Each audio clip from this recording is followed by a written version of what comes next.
This is Ron Clymer again, back for session number 6 in our prospecting series. And I assume I made it clear to you earlier, and if I didn't, please let me make this clear to you. Listing is more lucrative than working with buyers. I mean, just please accept that as true. You can dissect that, you can analyze it, or you can just accept it as true. It's just a matter of time. But I talked to you about goals. By the way, I'm doing this on January the 2nd. What a beautiful day. And goals are kind of on people's mind, but I find a lot of young realtors, they don't quite know how to set goals because they don't quite get a grip on the situation. Well, here's the situation. When you go out and list a house, there's some potential income there. Now, I want you to understand how much potential income is there. I've done the arithmetic for you. Now, this might not be the arithmetic in your city, but I think this is the right arithmetic in Orlando, Florida, which is where I am. And I just know that from talking to my people. By the way, if you don't know how much to set your goal for, brand new people just starting out in real estate, let me tell you what I think a perfect goal is. If you were making $36,000 a year at your old job, you come down to real estate school at Clymer School of Real Estate, pass the exam, you got your Florida real estate license, you start out, you say, I'm going to make $200,000 my first year. Well, I'm sorry, folks, I'm going to bet against you. I don't think you'll do that. It's just too much of an increase. Now, there's people that do that. I'm not saying that can't be done. I'm just saying it's not the norm. Here's what is the norm. Let's say you're making $48,000. You made $48,000 at your job last year, $4,000 a month. All right, so you've left your job, you've gone to real estate school, and you're starting out in real estate school. What would be a worthwhile goal for you? I believe 150% of what you did last year is a perfect goal. Now, by the way, get yourself a calculator. 150% of $48,000 is $72,000.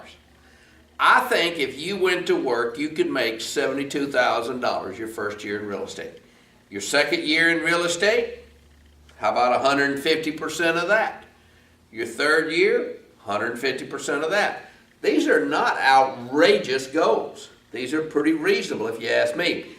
But let's talk about the arithmetic with the calculator. And here's the answer. What do you got to do to make that much money? Well, first thing you got to do is figure out what an average commission in your city is. I believe that the average commission in Orlando, Florida, I believe the average house $130,000. That's what my students tell me. That sounds about right to me. So average house in Orlando, Florida, $130,000. My students tell me an average commission is 6%. You come to my 45-hour class and I'll teach you how to consistently get a little better than that. And by the way, I believe that the really good realtors are consistently getting a little better than that. They're just not sharing it with you in the MLS. So that means $130,000 house, 6% commission, that's $7,800. Now, commissions are typically split 50-50. That means if you go out and list a house, an average house in Orlando, Florida, that's $3,900 coming in the front door. Well, I don't know what your split with your broker is. There's all kind of programs out there today, but let's just use a 60% split. By the way, don't you use a 60% split if you're doing better or worse than that. You use what you're doing. But I'm going to use a 60% split. So you got $3,900 coming in the front door. You're getting a 60% split.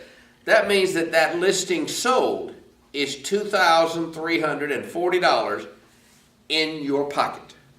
Now, here's what people always say to me in class. Oh yeah, Ron, but some of my listings don't sell. Well, let's just factor that out. And by the way, this information is available in the MLS. So go to your MLS, wherever you are, and look up and see what percentage of the listings sell. I'm going to use 70% just as a reasonable thing, and that depends on the market, the times, etc. But let's say that you list 10 houses.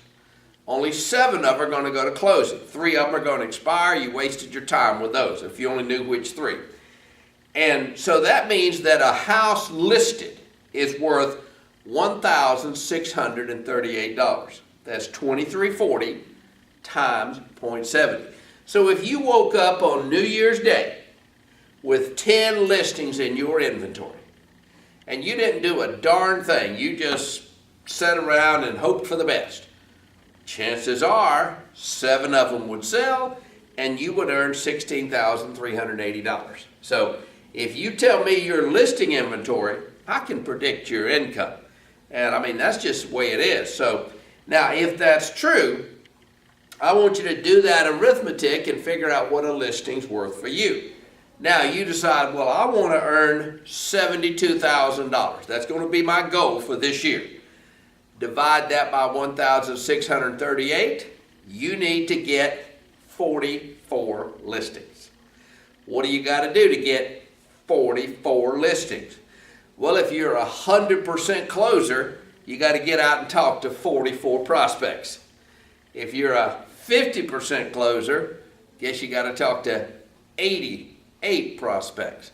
So you can figure out what your closing ratio is just by following yourself. You can go ask your sales manager, one of the senior salespeople, what's a pretty good closing ratio? And quite frankly, I think 40-50% is a pretty good closing ratio. And so let's say you're a 50% closer. You got to sit down at 88 kitchen tables. You sit down at 88 kitchen tables. Half of them say no, half of them say yes. You're in good shape. Now this is called the prospecting series because you're not going to sit down at 88 kitchen tables if you don't get out and talk to some people. You got to go talk to people. You got to do the things we talked about in the previous videos. You got to call some for sale by owners, some expired. You got to get that blog started. You got to make the phone ring. So you got to get the phone ringing and you got to get the phone being dialed. And you got to sit down and do that to get 44 listings. Now, I'm going to end that tape with this, and if you don't understand that arithmetic, watch this a couple of more times. But the truth is, you got to understand it. You got to understand what a listing's worth in your neighborhood. Now, by the way, you say, well, I don't want to list $130,000 house. Okay, don't call anybody less than $250,000 house. That would double or make that 260. That would double the value of a listing to you, and nothing wrong with doing that. Absolutely nothing wrong with doing that. Say, well, I'm going to have my average house be 260.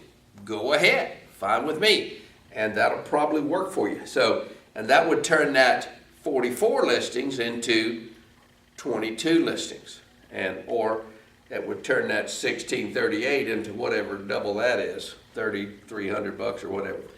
Does that make sense? I hope it does. Now, on the next video, I'm going to talk about answering objections. By the way, I was going to do a video about a listing presentation, but I Googled listing presentation. There must be 100 of them on YouTube and different things. And it's really kind of a personal thing. I've got a listing presentation that I did for years, but basically here's what you need with a listing presentation. You need to know how to sit down at somebody's kitchen table or have them sit down at your conference table, and you need to tell them why they should list, period. Why they should list with your company, why they should list with you at your company, and why they should list with you today. If you can't put that together in some kind of flip chart or iPad or whatever type format, you need to get your sales manager, your sales trainer to help you do that, and that's what you need to do. But you need to get a listing presentation. But on our next video, we're going to talk about answering objections. I'm convinced that answering objection is something that we all need to be better at And now the better your presentation, the fewer objections you're going to have. Does that make sense? I'll see you at the next video.